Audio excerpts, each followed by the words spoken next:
welcome back to all the Jabberwockies out there. Yes, if you yourself are a fan of NerdJab, you can consider yourself a Jabberwocky.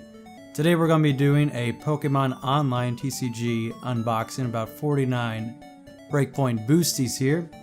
And while we do this, I figured we could do some musings of a cigarette smoking, a Pokemon loving man.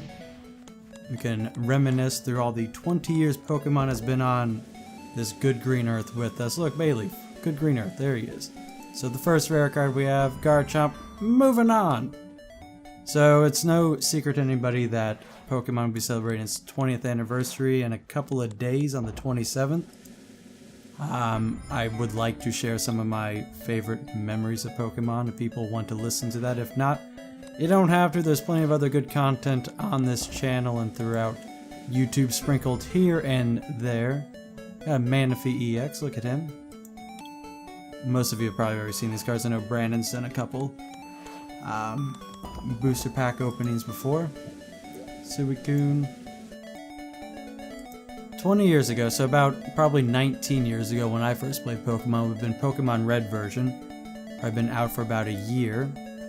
It's April 7th, 1997, I believe, is whenever I got my first copy of Pokemon. I remember the night very well. My grandparents... Oh, Gyarados EX. My grandparents actually got it for me for my birthday.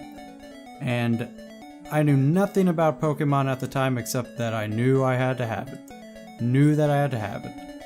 I had thought that you played as the Pokemon because in my youth, that's all, you look at the box art, you are what you are on the box. And I just wanted to play as Charizard. I had no idea what Charizard was. All I knew that he was a big, red, fire-breathing dragon, and honestly, I think Game Freak and Nintendo knew that that's all they had to sell us was giant cool monsters, so we're going to buy into this very quickly, which we did.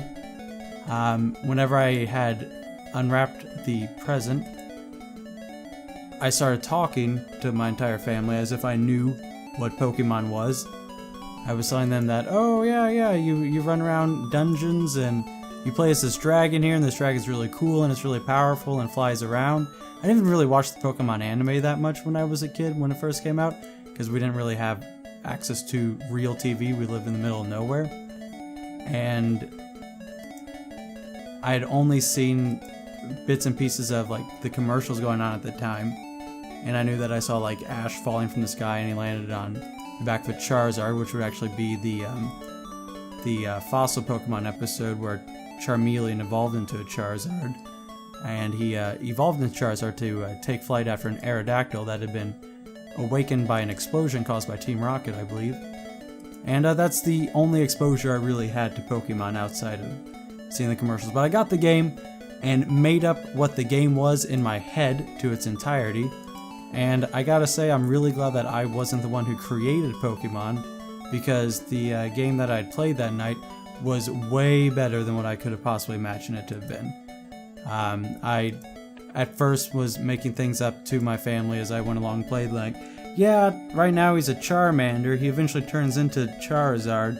He knows Scratch and Growl right now, but, eventually Growl is going to become so powerful. Oh, Mega Size or EX, that's a pretty cool card. I always like getting EXs, and it doesn't really matter too much what it is. As long as it's an EX, I'm a happy Pokecamper. But once he gets stronger, his Growl will be so powerful it can knock down walls.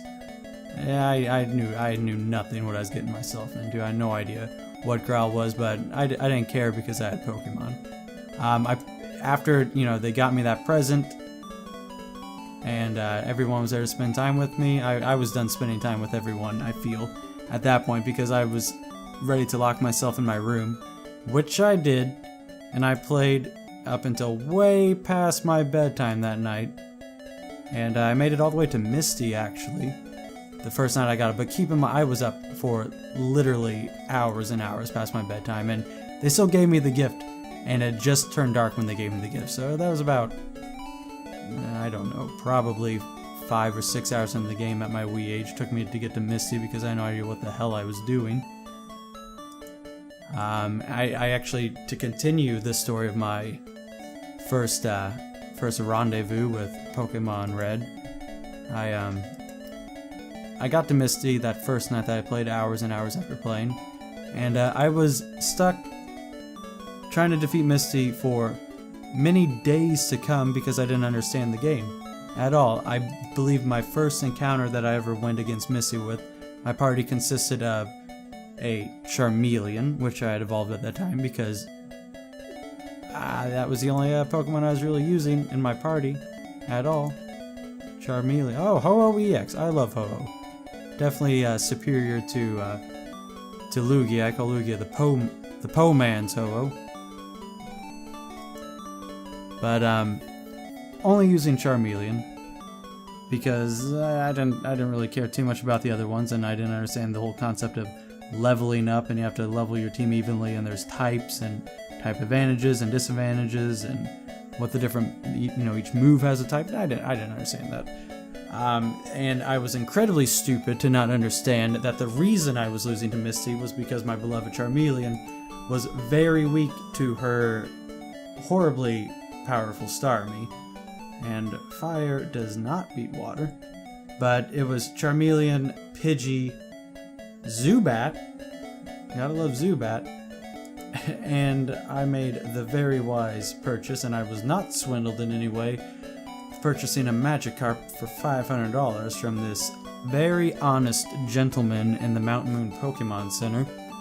And I kept thinking, honest to God, kept thinking that Magikarp's splash, even though it was never landing a hit, I kept thinking, oh, well, this move, it has no effect, but when it does, I paid $500 for this bad boy. When this move does hit, we're cooking now. But this story goes on to how I discovered my second favorite Pokemon. My first favorite Pokemon, it's going to be Charizard.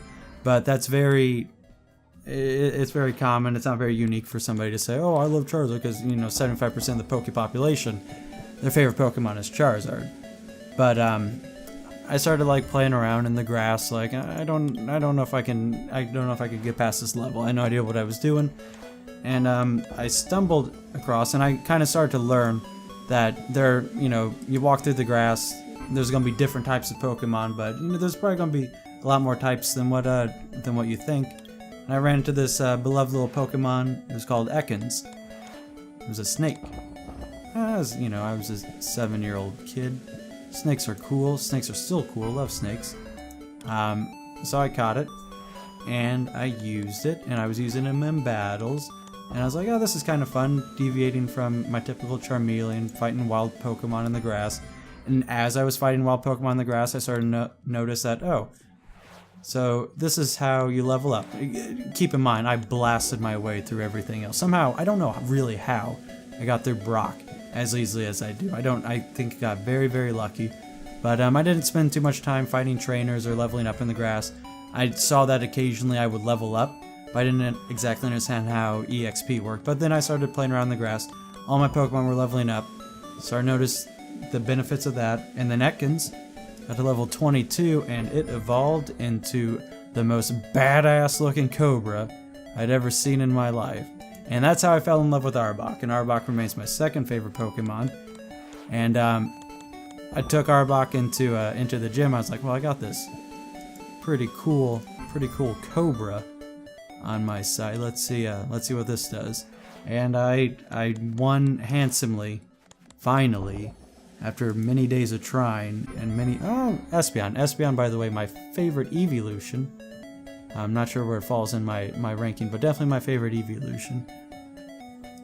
But that's why I like Arbok so much. He's a little underpowered. I understand that, but he's got a lot of benefits in terms of, using Glare to paralyze your opponents, and he can be a tricky poison type to take down. And really, with X and Y and the addition of Fairy type, I for one was happy with the addition of Fairy type, not necessarily because I like Fairy typing or I like Fairy type Pokemon, but Dragon types are typically afraid of them, and they are very, very weak.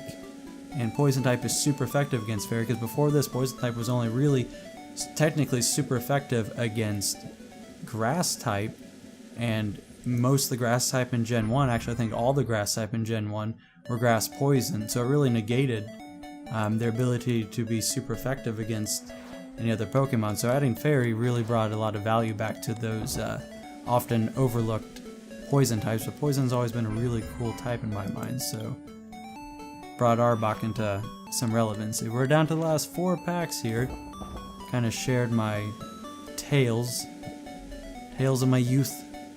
Oh, Imbor EX. See, no, I could, a whole nother day I'm going to go on a rant about why I hate Imbor, and it all starts, I'll tell you why. I typically kind of preferred the fire type starters until Pokemon and Game Freak and whoever comes up with this stuff got on this whole kick and fascination of making the fire type starter firefighting combination, and I think a lot of that had to do with, oh well, this adds some validity when fighting against difficult rock types. But you know what I say to that? I say, don't use the fire type against rock type Pokemon. How about that? How about we keep fire types, and we keep fighting types.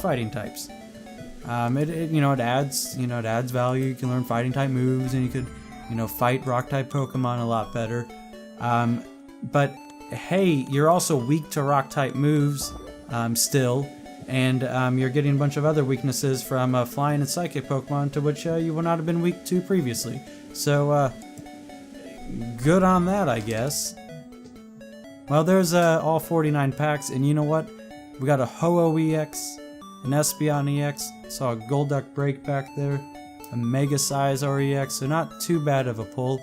Maybe here in a couple of days for the Pokemon celebration, we'll go and post some TCG Online card battles for you guys. But thanks for listening to my musings of introducing the Pokemon and a couple of rants as to why the firefighting starter combination really cooled me off of those fire types for a few. Have a good night, Jabberwockies, and until next time, this is John with NerdJab.